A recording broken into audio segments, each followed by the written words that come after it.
Abi hoş geldin. Hocam hoş bulduk. Nasılsın? İyiyim, sen nasılsın? İyiyim ben de. Bugün Kızılcık Şerbeti'ni konuşacağız. İkinci sezon için bir başlangıç videosu yapmıştık. İlerleyen bölümlerde neler olduğu konuşacağız ve 37. bölüm yani son bölümde neler olduğu konuşacağız. Üstüne de biraz fragman konuşuruz istersen. Nasıl gidiyor dizi? Beğeniyle takip ediyor musun? Beğeniyle geçen sezondan beri takip ediyorum. Bu sezon biraz yavaş açılmıştı ama şu son 36 ve 37 ile yine eski ritmini yakaladı. Fragmanda da gördüğümüz üzere de 38'in de acayip bir bölüm olacağı benziyor. İncelemeye de geçmeden önce şunu söylemek lazım. Kanalımızdaki videoları ilgiyle takip ediyorsunuz. O yüzden de bir like atmanızı sizlerden bekliyoruz arkadaşlar. Şimdi incelemeye geçebiliriz tekrardan. Alev'le Rüzgar meselesi var abi.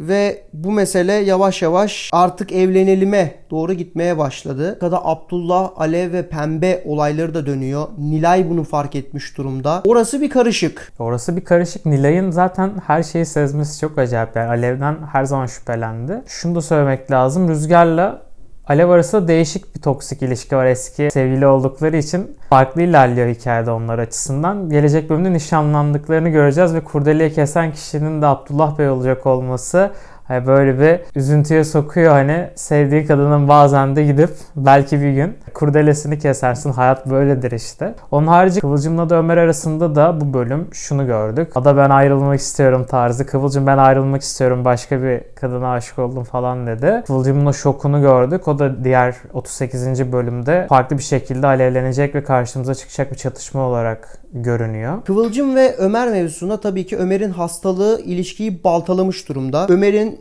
hastalığı ilerlemeye devam ediyor. Ömer'in ölebileceği konuşuluyor. Ömer ölebilir mi sence? Bence Ömer ölmez ama güzel bir çatışma unsuru olarak tutuyorlar. Hani ya ölürse bak ne olur falan tarzında ve tabii ki de Ömer'in tutuk yapısından dolayı da bunu Kıvılcım'a söyleyememiz çok doğaldı yani. Oğluna bile bir noktada söyleyemiyor baktığımızda. Bu açıdan da yalanı kötü oldu. Başka bir kadına aşık oldum falan. Yani hani nedensiz bir şekilde de aslında bunu bitirmek isteyebilirdim. Şimdi Kıvılcım'ın artık ona güvenin azalacağını göreceğiz. Bu noktada belki Ömer hastaneye falan yatırılabilir bir şekilde bayılarak. Oradan da gerçeğini öğrenilme çıkabilir. Doktor söyleyebilir hani bir noktada gerçeği. Tabii onun dışında Umut Nursema durumu var. Orası da çok karıştı. Birinci sezondan itibaren bu ilişki olsun, bunlar evlensin diye düşünen seyirci artık bu ilişkinin toksik bir noktaya geldiğini de farkında.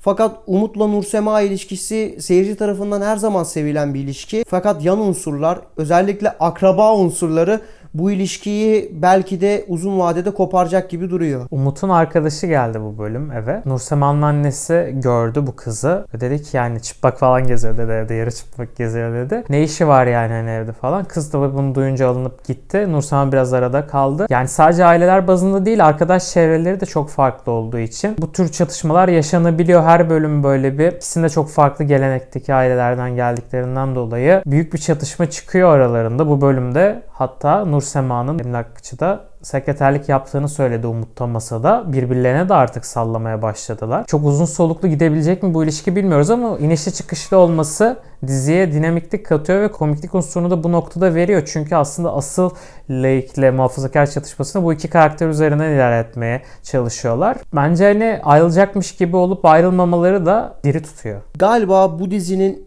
en iyi yaptığı şeylerden biri bütün aileyi masaya koyup Ünallar Arslanlara karşı şeklinde gördüğümüz masa sahneleri. Ya ben masa sahnelerini çok keyifle seyrediyorum. Kahvaltı da olsa, akşam yemeği de olsa her masa sahnesinde hep bir olay var. Ya herhangi bir karakter doğru düzgün yemek yiyemiyor. Yemek yenilen masa sahnesi görmedik. Masa sahneleri çok diri tutuyor diyebiliriz. Evet ve hangi karakter bir yemeğe çıksa hep orada bir şey patlak vereceğini biliyoruz. Bu da çok güzel bir şey yani. Öyle geçiştirmelik yemek sahneleri olmuyor. Hep diziyi ilerletecek ya da o anki çatışma çıkartacak sahneler yemek sahnelerinde oluyor. Bu da çok güzel bir tezatlık yaratıyor. Hep masaya taşımak bir tembellik olabilir mi senaryo açısından? Ya tembellik sayılabilir ama sıkıcı olmadığı sürece çok da sıkıntı değil bu durum. Bu da bir tercih meselesidir. Şu ana kadar sıkmadı. Çünkü farklı bir çatışma türü izliyoruz. Yani muhafazakarla laik çatışmasındaki en ince detaylarına kadar girilmesi. Her bölüm bir tane ilginç trend olacak konunun bulunması o sahneleri sıkıcı kılmıyor normalde ama çok sıkıcı olabilir farklı dizilerde. Doğa Fatih ilişkisi çok karıştı. Yani savaş alanına döndü orası. Taktik savaşları da ilerliyor. bu noktada. Doğa da bu bölüm avukatla görüştü. Ne yapılabileceğine dair bir görüş aldı ve ona da uyumaya başladı tabii ki de. Bölüm sonu çok acayipti ya. Avukatın şu cümlesi önemliydi. Kısasa kısas davranacağız. Karşıdaki nasıl davranıyorsa ben öyle davranırım. Sen de öyle yapacaksın dedi. Burada da aslında Doğa tarafında bölüm sonuna teşkil eden farklı biriyle yatma konusu devreye girdi ve ortalık alev aldı diyebiliriz. Alev aldı ve Fatih'in o çıldırması gerçekten yani Oscar'a aday bir performans sergiledi Doğukan. Her bölüm kendisini geliştiriyor. Daha psycho bir adam olmaya çalışıyor. Doğada da aynı şekilde nasıl desek bambaşka bir insan oldu bu 37 bölüm boyunca. Farklı bir karaktere büründü. Özellikle sondaki ayna sahnesinde ayna kırılıyor ya Fatih yumruğundan sonra. Doğan'ın böyle bir psikopat bir gülüşü var böyle.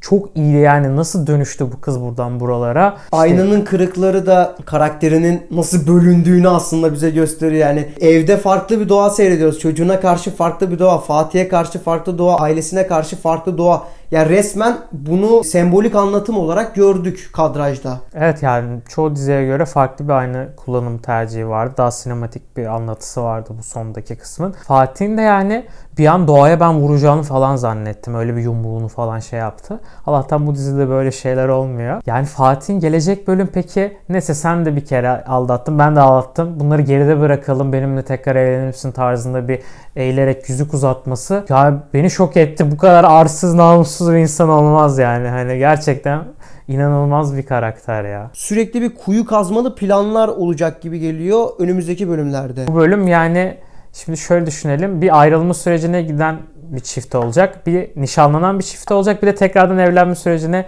giden bir çift göreceğiz yani 38. bölümde. Çok acayip ya. Bunu nasıl yazıp akıl edip yapabiliyorlar aynı anda? Çok iyi. Yani normalde şöyle olur. Böyle kısım kısım ilerlenir. 5 bölüm bir tanesini yaparsın. 5 bölüm bir tanesini yaparsın. Fakat dizi şunu çok iyi yapıyor. Her karaktere doğru zamanı tanıyor. Nilay'a da ayrı bir parantez açmak istiyorum. Yani bu kadar dobra bir karakter yaratmak da çok önemli. Özellikle hikaye açısından. Ya çünkü Nilay karakteri de belki birçoğumuz sevmiyor ama hikayeyi çok diri tutan bir karakter. Tabii yemek sahnelerinde hep onun patladığını görüyoruz özellikle kahvaltı kısımlarında. Alev konusunda da bir aslında bir savunma kısmında yer alıyor. Dilinin kemiği olmayarak söylüyor ya pat diye. Umut'ta da bu var. Bu iki karakter gerçekten hiçbir şey düşünmeyip anlık söyleyebiliyorlar bazı şeyleri. Bu yüzden de güzel oluyor. Tabii daha Nilay doğuracak. Onu bile bak unuttuk şu an. O kadar çok şey oluyor ki hikayede. Ve arkada dönen bir Ertuğrul İslamoğlu olayı da var. Evet o da zaten Nursema'ya yanık. Nasıl olacak bilmiyoruz. Bir de Mihri olayı var. Mihri'de sanırım Metehan'a yamanmaya çalışacak bir noktada sanırım. Öyle bir izlenim de aldık sanki bu bölüm. Metehan'ın da ailesine baktığımızda o da muhafazakar bir aile. Zaten Ertuğrul İslamoğlu'nun da ailesi muhafazakar bir aile. Hani bu dizi ailelerin kapışmasını gösteriyor ya. Sanki bu ideal ilişkiye doğru gidecek bu ilişki gibi geldi. Ve olur da. Olur yani benim mantığıma yattı. Tabi burada bir de çöp çatan Çimen var. Çimen zaten her şeyi orada ifakat gibi yıl çapındaki setup'ı kurdu hazırladı yani ya 4 kere falan dedi yani bak Metehan'la falan bize takılsana ya. Biz sana arkadaş oluruz hem dışarı çıkmak için bahane olur falan yani inanılmaz gerçekten korkulur abi. Peki ilerleyen bölümler hakkında ne düşünüyorsun? Çok fazla çatışma var. Ve galiba önümüzde bir sürü daha olay olacak. İşte hayat şöyledir. Bazen gün gelir sevmiş olduğunuz kadının nişanında kurdeleyi kesen kişi olursunuz. Bazen hastalığınızı söyleyemezsiniz. Ada ben ayrılmak istiyorum tarzı ıssız adam diyalogları kurarsınız. Bazen de sizin de aldatıldığınız ortaya çıkar. Buna rağmen devam edersiniz evlilik teklifi etmeye falan. İşte hayat böyledir arkadaşlar. Başka videolarda görüşmek üzere. Kendinize çok iyi bakın.